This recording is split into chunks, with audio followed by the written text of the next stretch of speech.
Hello and welcome to my demonstration on stick welding.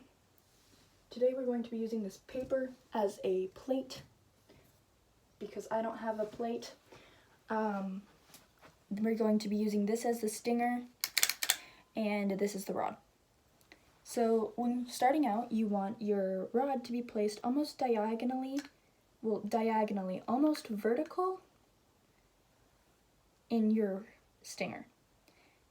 And then this is because when you're welding, if you're going straight across with it horizontal, it has a more likely chance of fire falling into the thing and you getting like blisters on your hands. So we want it to be diagonal. Now, we're gonna start out with a basic vertical right, vertical up. Smart. I promise. We're gonna start at the bottom and we're going up. Okay, did you see that?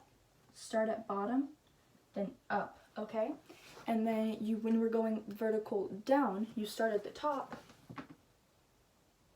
and you go down. Okay, now going horizontally is a little different. With this, you want to go to the right, then backtrack, then to the right, and then backtrack, and keep doing that till you reach the end of your plate. Now, for this next part, we have overhead. Now, with overhead, you want the top of the plate to be about parallel to the top of your head.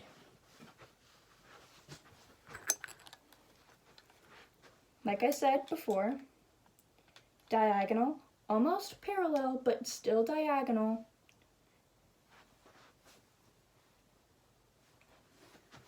And then you're going to want to have it at an angle, and you go along the top or wherever you want to weld it. That was my presentation on stick welding. I hope you enjoyed.